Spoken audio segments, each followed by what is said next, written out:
Assalamualaikum warahmatullahi wabarakatuh. Bismillahirrahmanirrahim. Di tengah dunia yang semakin bising, di saat hati mudah lelah oleh harapan, ketakutan, dan keinginan yang tak ada ujungnya, kita membutuhkan suara yang mampu menenangkan jiwa dan meluruskan arah hati. Kitab Futuh Al-Ghaib karya Syekh Abdul Qadir Al-Jailani bukan sekadar bacaan, tetapi nasihat bagi hati yang gelisah, cermin bagi jiwa yang sedang mencari makna hidup, dan penuntun menuju tauhid yang jernih dan penyerahan diri yang sejati. Dalam video ini, kami akan membacakan terjemahan Risalah 56-65, risalah-risalah yang berbicara tentang melepaskan ketergantungan kepada makhluk, memurnikan cinta kepada Allah, memahami hakikat ujian, doa, fana, dan adab seorang hamba. Semoga bacaan ini menjadi obat bagi hati, menjadi cahaya di tengah kebingungan, dan mengantarkan kita menuju surga hati sebelum kelak menuju surga yang sesungguhnya. Mari kita dengarkan dengan hati yang tenang dan penuh adab. Risalah 56. Ketika hati telah kosong dari selain Allah. Jika seorang hamba telah mengusir dari hatinya semua selain Allah, baik makhluk, dirinya sendiri, kehendak, keinginan dunia maupun akhirat, maka ia tidak lagi menginginkan apapun selain Allah semata. Hatinya menjadi kosong dari selainnya. Dalam keadaan itulah, hamba tersebut seakan masuk ke majelis Allah yang maha tinggi. Ia mencintai Allah, dan Allah pun mencintainya. Bahkan Allah menjadikan seluruh makhluk mencintainya. Cinta hamba itu kini hanya tertuju kepada Allah, dan yang ia inginkan hanyalah kedekatan dengannya. Allah pun membukakan pintu rahmatnya, dan pintu itu tidak akan ditutup lagi baginya. Hamba itu lelap di dalam Allah. Ia berniat karena Allah, bertindak karena Allah, diam dan bergerak karena Allah. Singkatnya, ia menjadi alat bagi kehendak Allah. Ia tidak lagi melihat apapun selain Allah. Dalam keadaan ini, seolah-olah Allah menjanjikan sesuatu kepada hamba itu, tetapi janji itu tidak lagi terasa sebagai janji yang harus ditunggu. Mengapa? Karena keinginan dan kehendak pribadi telah lenyap. Tidak ada lagi soal janji ditepati atau tidak, sebab hal itu hanya berlaku bagi orang yang masih memiliki kehendak sendiri. Hamba tersebut sepenuhnya menjadi bagian dari perbuatan Allah. Ia berada dalam qada dan qadarnya, seperti berada di lautan takdir, digerakkan oleh gelombangnya. Inilah sebabnya mengapa puncak kewalian adalah pintu awal kenabian. Tidak ada derajat yang lebih tinggi dari kewalian, kecuali kenabian. Risalah 57. Wali hidup dalam kesabaran dan ridha. Semua pengalaman rohani pada hakikatnya adalah latihan kesabaran dan pengendalian diri. Setiap hal yang diperintahkan untuk dijaga pasti membutuhkan kesabaran. Namun keadaan ini justru menyenangkan, karena yang dijaga hanyalah diri sendiri yang sedang berada dalam takdir Allah. Seorang wali tidak boleh menentang atau memperdebatkan takdir Allah. Apapun yang datang, baik atau buruk, harus diterima dengan ridha dan lapang dada. Pengalaman rohani itu memiliki batas, dan batas itulah yang harus dijaga. Sementara perbuatan Allah dan takdirnya tidak memiliki batas yang bisa dipersoalkan. Tanda bahwa seorang hamba telah sampai pada tingkat penyerahan total kepada Allah adalah setelah ia diperintahkan untuk melepaskan keinginan dunia, ia justru diperintahkan untuk memohon karunia Allah. Doanya akan dikabulkan agar nyata kedudukannya di sisi Allah. Kedekatan ini tidak membuatnya keluar dari syariat atau terjerumus ke dalam kesesatan. Allah Maha Penyayang dan tidak akan membiarkan walinya jatuh ke dalam dosa atau maksiat. Ia tetap berada dalam penjagaan Allah, bahkan tanpa ia sadari. Orang-orang seperti ini adalah hamba-hamba yang ikhlas, yang tidak dapat digoda oleh iblis. Mereka berada dalam rahmat dan perlindungan Allah. Maka janganlah manusia salah paham dan menuduh mereka dengan tuduhan yang buruk. Risalah 58. Menutup mata hati dari selain Allah. Tutuplah mata hatimu dari melihat selain Allah. Selama hatimu masih sibuk melihat makhluk, kedekatan dan karunia Allah tidak akan terbuka bagimu. Lakukan itu dengan tauhid yang sadar, dengan mematikan ego dan hawa nafsu, serta dengan ilmu. Jika mata hati telah tertutup dari selain Allah, maka ia akan terbuka untuk melihat Allah dengan cahaya iman yang kuat. Cahaya itu akan memancar dari dalam hati, seperti lampu yang menerangi kegelapan malam.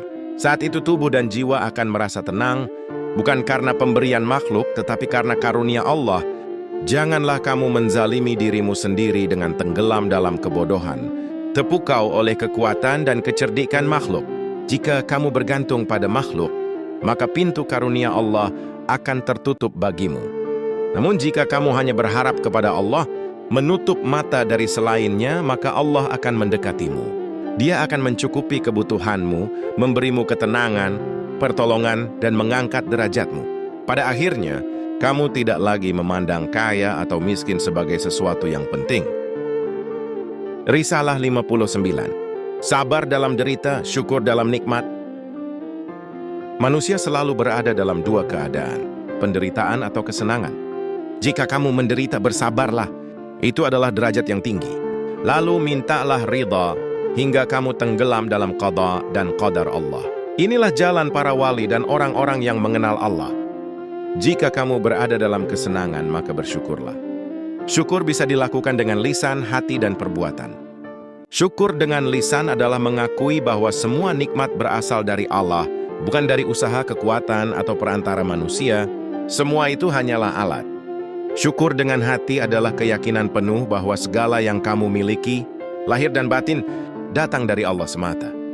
Syukur dengan perbuatan adalah menggunakan anggota tubuh hanya untuk taat kepada Allah dan tidak mendahulukan perintah makhluk di atas perintahnya. Jika kamu ditimpa musibah, jangan menyalahkan manusia, jangan pula meragukan kebijaksanaan Allah.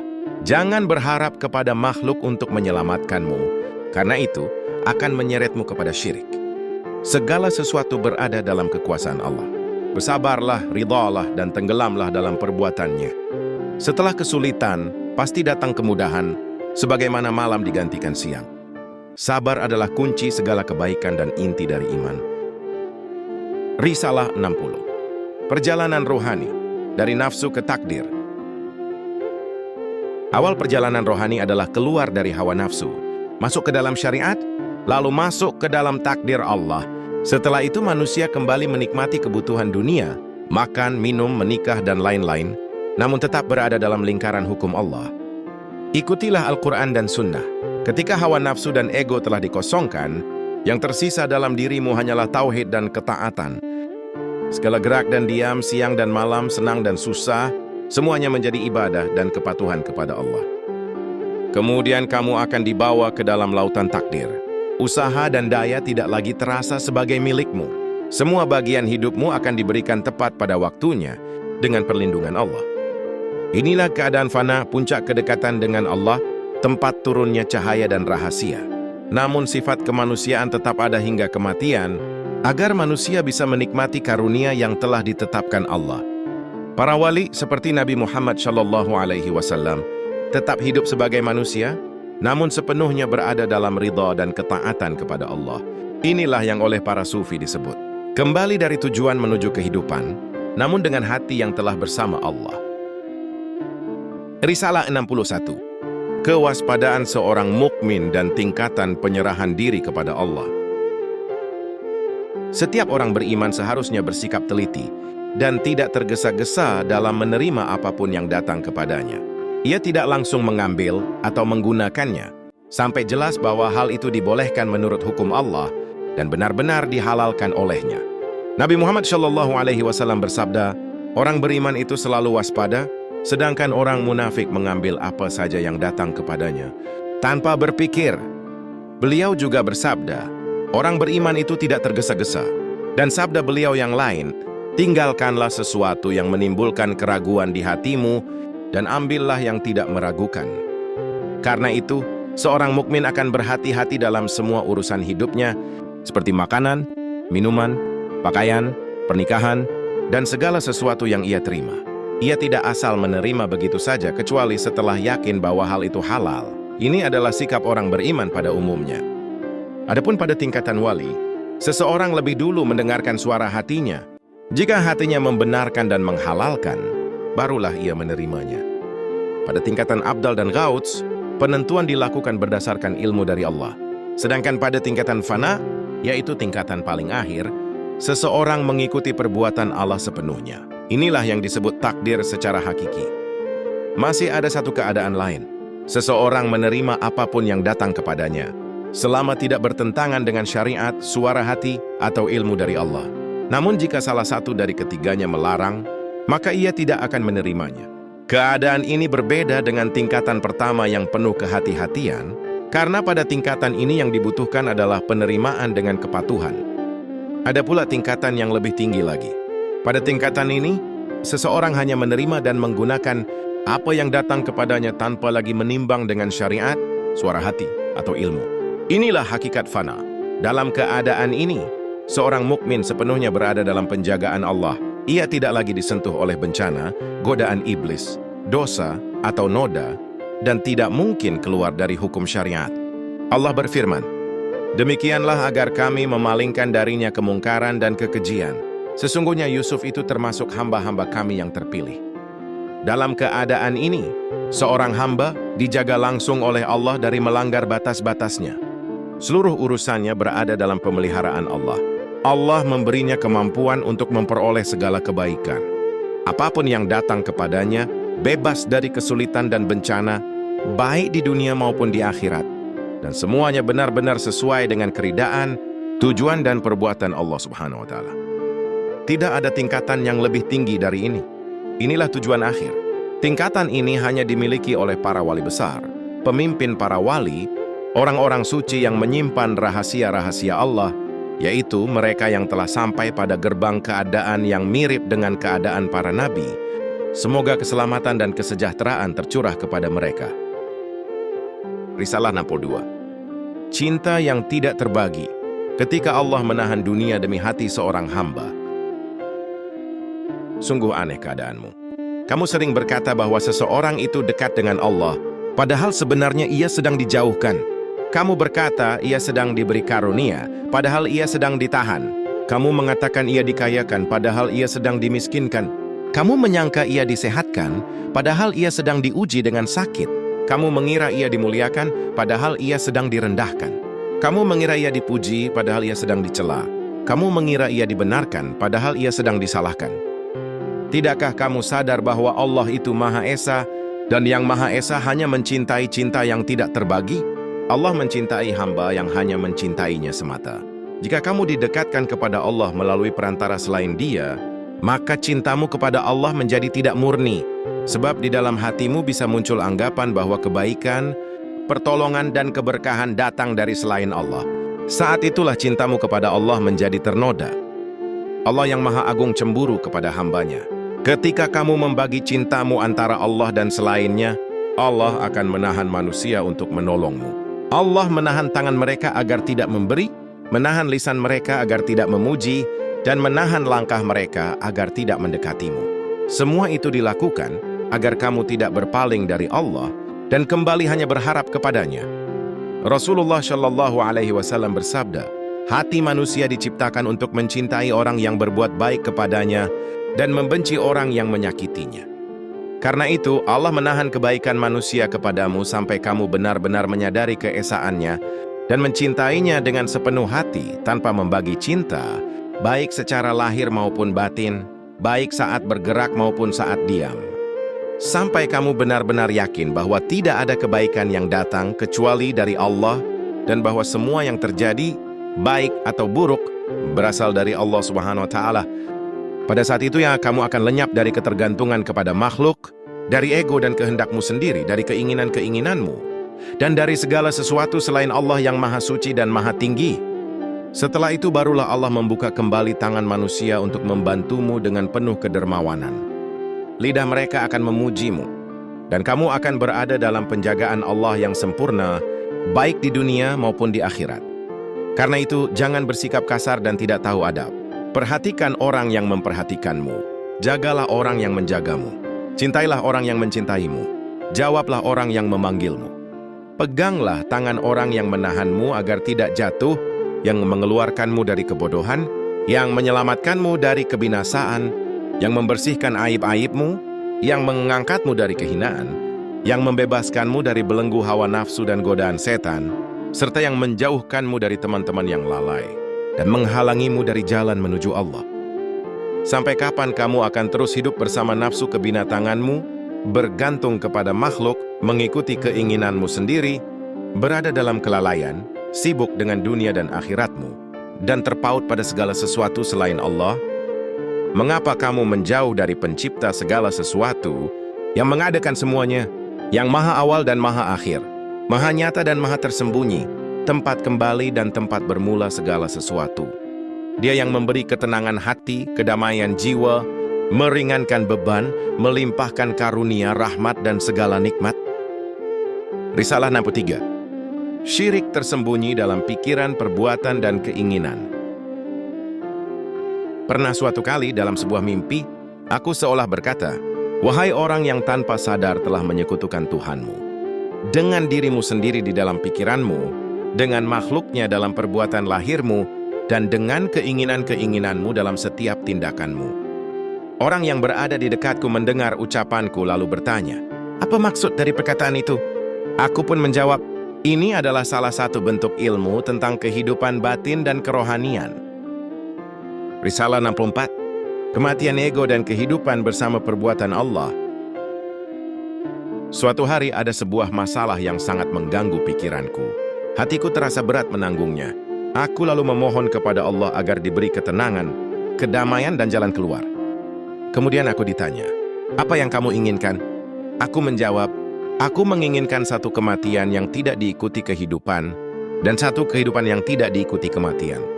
Aku pun ditanya lagi, "Apa yang kamu maksud dengan kematian yang tidak ada kehidupan di dalamnya, dan kehidupan yang tidak ada kematian di dalamnya?" Aku menjawab, "Kematian yang tidak ada kehidupan di dalamnya adalah matinya diriku dari ego dan sifat-sifatku sendiri. Aku tidak lagi melihat diriku sebagai sumber manfaat atau mudarat. Aku mati dari diriku sendiri, dari keinginanku, dari ambisiku, dari harapanku, baik yang berkaitan dengan dunia maupun akhirat, hingga aku tidak lagi bergantung pada semua itu. Sedangkan kehidupan yang tidak ada kematian di dalamnya adalah hidupku dengan perbuatan Allah. Aku hidup dalam keadaan tidak lagi merasa memiliki wujud diri. Dan kematianku di dalam kehidupan itu adalah ketika keberadaanku sepenuhnya bergantung kepadanya. Ketika aku memahami makna ini, aku sadar bahwa inilah tujuan hidup yang paling berharga bagiku." Risalah 65. Adab seorang hamba ketika doanya belum dikabulkan. Mengapa kamu marah kepada Allah karena doamu belum juga dikabulkan? Kamu berkata bahwa kamu dilarang meminta kepada manusia dan diperintahkan hanya meminta kepada Allah. Kamu sudah berdoa kepadanya, tetapi permintaanmu belum dikabulkan. Aku menjawab pertanyaanmu seperti ini. Apakah kamu menganggap dirimu orang merdeka atau seorang hamba? Jika kamu menganggap dirimu orang merdeka, berarti kamu telah melupakan kedudukanmu sebagai hamba Allah. Namun jika kamu mengakui bahwa kamu adalah hamba, maka aku bertanya lagi, apakah seorang hamba pantas menyalahkan tuannya hanya karena permintaannya belum dipenuhi? Apakah pantas ia meragukan kebijaksanaan, kasih sayang, dan ilmu tuannya yang mengetahui segala sesuatu? Jika kamu tidak menyalahkan Allah dan menerima bahwa penundaan doa itu mengandung hikmah, maka wajib bagimu bersyukur karena Allah sedang mengatur yang terbaik untukmu, memberi manfaat dan menjauhkanmu dari bahaya. Namun jika kamu menyalahkan Allah, berarti kamu menuduh Allah tidak adil. Padahal Allah maha adil dan tidak pernah menzalimi hambanya. Mustahil Allah berbuat zalim. Dia maha suci dari segala kekurangan. Ketahuilah Allah adalah Tuhanmu yang memiliki segalanya. Dia mengawasi segala sesuatu dan berbuat sesuai dengan kehendaknya. Istilah zalim tidak berlaku bagi Allah. Orang yang zalim adalah orang yang mengambil hak orang lain tanpa izin. Maka bisa jadi yang salah itu bukan Allah, tetapi dirimu sendiri. Karena itu, janganlah kamu menyalahkan Allah atas apapun yang terjadi padamu, meskipun itu terasa berat, tidak kamu sukai, atau tampak merugikan. Yang wajib kamu lakukan adalah bersyukur, bersabar, dan ridha terhadap ketentuan Allah. Jangan kesal dan jangan menyalahkannya, karena hal itu bisa menjauhkanmu dari jalan Allah. Tetaplah sholat dengan ikhlas, berbaik sangka kepada Allah, percaya pada janjinya, mentauhidkannya, menjauhi larangannya, dan menjalankan perintahnya. Terimalah takdir Allah dengan hati yang tenang, seperti orang yang menyerahkan dirinya sepenuhnya kepada kehendaknya. Jika kamu merasa perlu menyalahkan, maka salahkanlah dirimu sendiri, bukan Allah. Akuilah bahwa dirimu lah yang sering lalai, keras kepala, dan ingkar. Lebih baik mengatakan aku yang salah, daripada menuduh Allah tidak adil. Berhati-hatilah terhadap dirimu sendiri.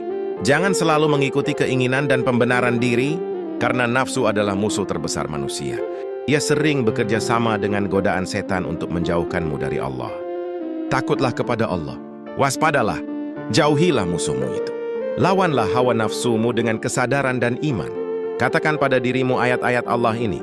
Allah tidak akan menyiksa kamu jika kamu bersyukur dan beriman. Itu semua disebabkan oleh perbuatan tanganmu sendiri, dan Allah tidak pernah menzalimi hamba-hambanya. Sesungguhnya Allah tidak menzalimi manusia sedikit pun, tetapi manusialah yang menzalimi diri mereka sendiri. Renungkan ayat-ayat ini dan hadis-hadis Nabi Shallallahu Alaihi Wasallam. Berjuanglah melawan hawa nafsumu karena Allah. Kendalikan, tundukkan, dan arahkan dirimu kepada ketaatan. Jadilah hamba yang membela kebenaran dan melawan keburukan dalam dirinya sendiri. Karena sesungguhnya musuh terbesar manusia adalah hawa nafsunya sendiri. Allah pernah mewahyukan kepada Nabi Daud dengan makna yang kurang lebih, "Wahai Daud, singkirkanlah hawa nafsumu, karena tidak ada yang menentangku dalam kekuasaanku, selain hawa nafsu manusia." Sampailah kita pada akhir bacaan Risalah 56-65. Dari Futuh Al-Ghaib karya Syekh Abdul Qadir Al-Jailani rahimahullah.